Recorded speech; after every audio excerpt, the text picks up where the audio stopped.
Ngayon po ay hanggang kailan po yung leave nyo, sir? Hanggang ngayong araw lang na to, 19. Tapos report to work na kayo tomorrow. Sir. Oo, tama ba, sir? Hanggang ngayon wala pang nakikipag-usap sa inyo? Wala pa. Wala pang formal na tumatawag about regarding sa kung ano-anong paratang sa akin, wala pa. Oo. Eto, sir, umuugong-ugong to, magre-resign ba kayo, sir, or tuloy po kayo? Napakagandang tanong yan, sir. Sige, sir. Sabi ko, sir, kung magre-resign ako, edi wala nang matinong pulis na matitira. So, hindi ako magre-resign, sir. Oo. Paano po ito? Kung may kaso po kayo na i-file sa kanila, paano ba ito? Mawawala ba kayo sa service or tuloy pa rin po habang gumugulong yung case? May due process yan, sir, eh. Kung admin case, active pa rin akong pulis kung admin case. Pero kung criminal case, pwedeng masuspend ako for the meantime habang nililitis yung kaso. Yung nangyari po, yung mga binitawan yung pahayag, sa tingin nyo po ba maituturing itong inciting to sedition? Malayong-malayo, sir. Wala ngang tumatayong complainant, eh. Kasi yung mga elements ng sedition, ni isa wala dun, sir. Kasi sinabi ko dun sa vlog ko, wala dun. Oo. Pero parang may isa kayong comment, sir, na overthrow the government. Kung tama yung pagkakaintindi ko, sir, ha? Tama ba? Matagal ng issue yan. Na meron daw akong pinost na about overthrowing the government. Alam mo, sir, madali lang i-edit yung post, eh. Okay. Di ba? Madali lang i-edit yun. Ikakrap mo lang yun. Papalitan mo yung laman ng talagang post, ikakrap mo, tapos hindi mo mahalata, di ba? So, anyone can fabricate anything online. So, hindi po totoo yun, sir, na walang overthrow the government. And grabe, no? Itong pulis na talagang naglabas po ng saloobin sa social media, kinasuhan na po ng kapulisan ito at naipaliwanag niya na walang masama sa kanyang ginawa, mga kababayan, at hindi daw ito magre-resign. At kung sakali, harap-harap sa korte ito at sasagutin lahat niya yung mga paratang sa kanya.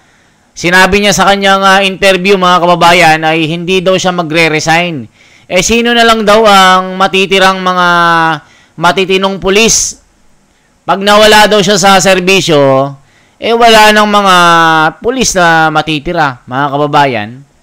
Ano sa tingin nyo, mga kababayan at mga mahal kong mga taga-subaybay? Sa tingin nyo, tama ba itong ginawa ni Mamang Pulis, si Patrolman Fontillas, mga kababayan?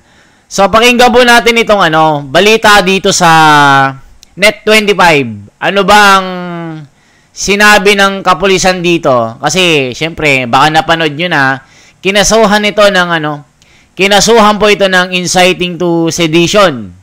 Kumbaga, parang meron siyang na-post na throwing the government, mga kababayan. Pero kanyang sinabi na fake ito at walang katotohanan itong mga nakapost sa social media na inedit lang ito.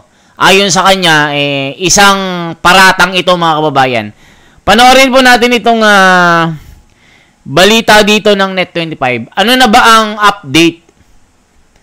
Kasi sabi niya, mga kababayan, wala pa umanong nababalita na nagrereklamo sa kanya na kakasuhan siya sa kanyang mga aktibidad dyan sa social media. So, pakinggan po natin itong bagong balita dito. Pahana ng kasong kriminal ng Quezon City Police District ang isa po nilang kabaro na bumati. Samantala, sinampahan na ng kasong kriminal ng Quezon City Police District ang isa po nilang kabaro na bumatikos umano kay Pangulong Marcos Jr. sa social media. Kaugnay ito sa pag-aresto kay dating Pangulong Duterte.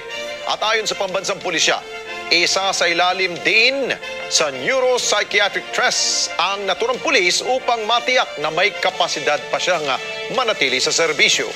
Mark Gabriel sa balita.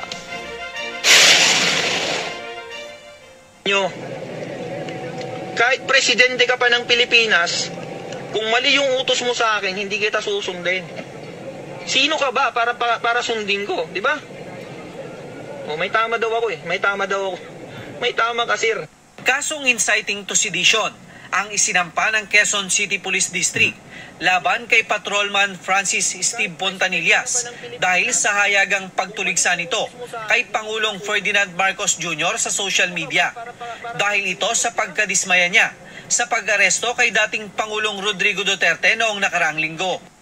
Kahit pa papanood to ni Bongbong Marcos si Sir Bongbong Marcos, Sir President, pakinggan mo itong sasabihin ko, sir. Isa akong pulis ng Pilipinas, pero hindi ako sang-ayon sa ginagawa mo, sir. Di ba? Hindi ako sang-ayon sa'yo. Kahit ano pang sabihin mo, sir, hindi ako susunod sa'yo. Kasi hindi mo naman ako pulis eh. Bakit pulis mo ba ako? Pinapasahuran mo ba ako, sir? Hindi. Ayon sa PNP, bagaman nire-respeto nila ang political views ng kanilang mga tauhan, hindi raw pinapayagan ang paghahayag ng saloobin sa publiko, lalo na sa social media. Mayroon daw silang grievance committee na handang makinig sa kanilang mga hinaing. Nagpapayag na i-overthrow po niya di umano itong gobyerno pagkatapos po siyang i-caution ng isa po doon sa nag-comment po sa kanyang vlog po. At maliban pa po doon ay may mga iba pa po siyang mga naging pahayag at sa posisyon po ng QCPD, ito po ay papasok po sa inciting to sedition, kaya sinampaan na po siya ng kaso kahapon in relation po sa cybercrime law. Si Fontanillas ay kasalukuyang nakatalaga sa District Personnel and Holding Admin Section ng QCPD, ngunit nag-awol mula noong March 6. Kahapon, nag-report na raw siya sa NCRPO kung saan isinailalim siya sa neuropsychiatric test upang alamin kung may kapasidad pa siyang manatili sa serbisyo. Taong 2023 daw nang unang sumailalim sa gamutan ng pulis matapos makitaan ng senyales ng problema sa pag-iisip. Pinireport po ng kanyang hepe after showing some disturbing behavior po, short-tempered, kaya po siya ay pinanyuko noon at nag-undergo po ng medication for supposedly mood swings po at erratic behavior. But after taking medication po ay nagkaroon, pinayagan po uli siyang port per recommendation po ng doktor tingin sa kanya. Subalit recently po ay nag-exhibit na naman po siya ng the same pattern of behavior. Sa ngayon, pinag-aaralan daw ng NCRPO na isailalim muna sa restrictive custody ang pulis. Unang-una, kung ganito talagang he is exhibiting erratic behavior, ay kailangan po talaga siguro na i-under restrictive custody siya, at once malabas po yung order ay automatic po siya po ay didisarmahan at tatanggalan po ng soon as maging effective na po yung AWOL order po niya. Ang National Police Commission o NAPOLCOM ipinag-utos na rin ang agarang investigasyon at pagsasampa ng kasong administratibo laban kay Fontanillas. Doon sa administrative case niya po. Ayan mga kababayan, kayo na po sanang bahalang humusga kay Patrolman. Tama ba ang kanyang ginawa na maglabas ng kanyang sariling opinion sa kanyang political views, mga kababayan? Ayon sa PNP, mga kababayan, bawal po ito na maglabas umano ng mga ganitong pahayag itong pulis na ito. At talagang may kaso po siya. Sayang si Patrolman, mga kababayan. Sayang na sayang kasi bata pa ito. Kasi ayon sa mga nakita natin, 2021 lang ito naging pulis. At talagang matapang na isinaalang-alang ang kanyang pagkapulis at trabaho bilang pagmamahal niya kay Tatay Digong, na talagang hindi siya natatakot na kahit anong mangyari sa kanya. Na ayon sa kanyang salaysay, mga kababayan, kung tatapusin po natin yung interview niya, haharap daw siya sa kaso at hanggang sa korte, pag-uusapan po ito, mga kababayan. Kaya matanong ko kayo, tama ba ang ginawa ni Patrolman, mga kababayan? I-comment nyo po. Nangihinayang ako kay Patrolman, mga kababayan. Ako talaga, masasabi ko sa inyo, mali yung ginawa niya. Bilang isang pulis, mali po yun. Kasi nasa serbisyo siya na kailangan na paglingkuran ang bayan at sumunod sa kahit anong iutos ng naaayon sa batas. Pero siya yan hindi natin mahusgahan si Patrolman bakit niya nagawa po ito. Salamat po sa inyo, mga kababayan. Isang like po, isang subscribe at isang share. Salamat po ng marami.